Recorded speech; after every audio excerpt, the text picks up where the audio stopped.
Hey everybody, the Banga's back. Welcome to part 36 of Let's Play Dynasty Warriors 4 Extreme Legends, brought to you by GameAnyone.com.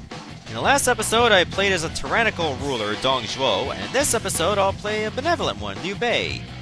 He did have his share of vengeance, but that was pretty much at the end of his life. In 211 AD, Liu Bei began a campaign to conquer the Yi province and marched on the city of Chengdu. The purpose of this attack was to save the people of Yi from its incompetent ruler, Liu Zhang.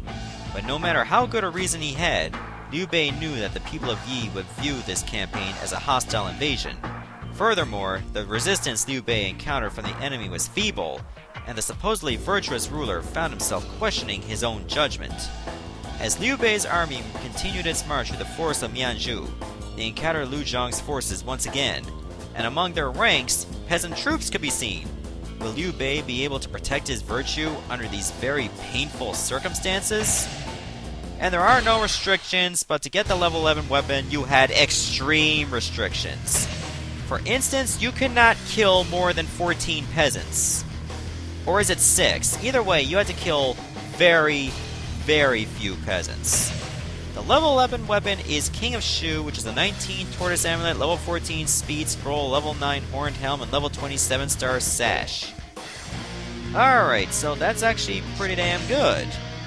Now, for this, I'm going to replace the Tortoise Amulet because, well, the weapon is better.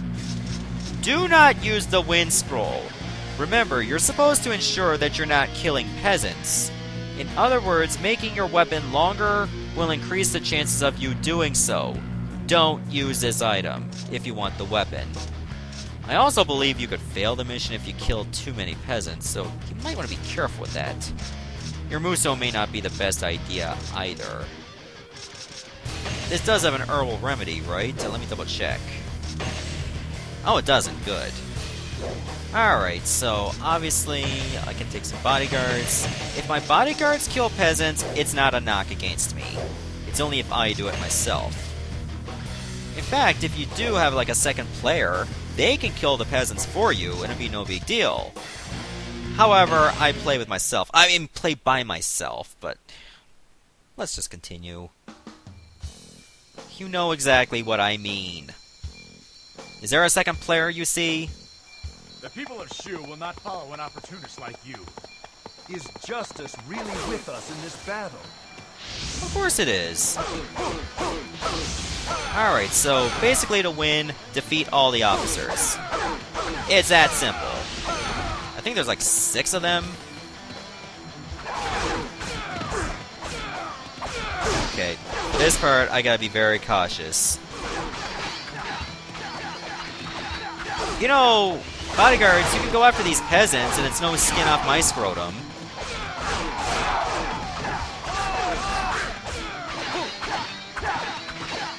The worst thing these officers can do is run away, and they'll bring more peasants with them. Like Liu Han was just about to escape. Okay, how many more officers are there? Only 4! Jeez! We could be done this quickly. Now just remember, these are in hyper mode, so it's going to take quite a few strikes to beat them. Preferably, you can defeat them before the peasants appear to regroup around them. For the sake of the people, I yield. Oh, Long Bao actually approached me too. Good thing he was on horse and the peasants weren't. Also, if you defeat the officers, some of the peasants will actually join you. So you get more soldiers whenever you defeat officers. And also, another piece of advice, don't use your 6th charge. Remember, it has an AoE effect, so you might want to avoid that at all costs. Okay, you can also unlock Hexmark here, but that's no big deal. Remember, I already got that horse. Oops, I think I killed some peasants by accident. I prefer to like go around my bodyguards so there's some separation between me and the peasants. I don't want to die. Then get away! If I surrender. Alright, I think Yang Wai is next. Yes, okay. Hopefully I can get to him before he runs away. The other thing I had to do was make sure I defeated all these officers within an 8-minute limit. Look at Yang Wei, he just ran over his own people. What an ass.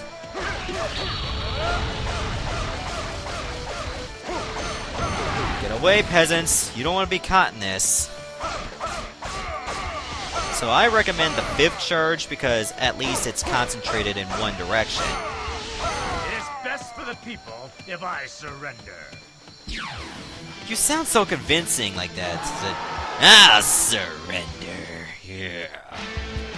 That's right.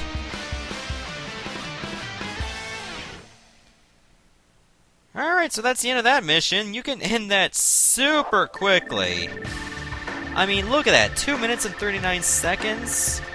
Actually, Sun Tzu's was the fastest, like 1:45, that was. Alright, so we got through that without any inconveniences. I think I could have finished it around 1:45 if I didn't have to go around peasants. But, oh well. So, enjoy the ending.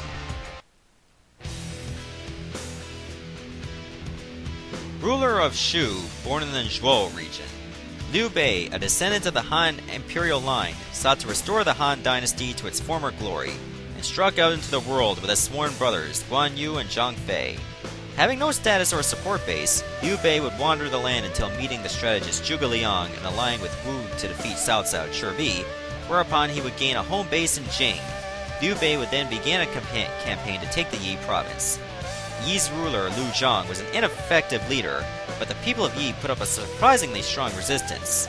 When Liu Bei engaged Liu Zhang's forces, he saw peasant militias among the enemy ranks. For a man of conscience, it was a difficult battle, but Liu Bei would ultimately defeat Liu Zhang. Once Liu Bei took control of Yi, he governed wisely and earned the respect of its people. Eventually, all of Shu would be unified under Liu Bei, and the Age of the Three Kingdoms would begin. Shu was a small kingdom, but with its rich soil and naturally protected borders, it was able to fare equally with Wei and Wu. Liu Bei eventually became emperor and founded the Shu Han Dynasty. The unfortunate thing about the Riverlands, aka Shu area, was that the borders were too good, and it made branching out to other areas such as Hanzhong and beyond pretty difficult because of all the treacherous paths they had to take.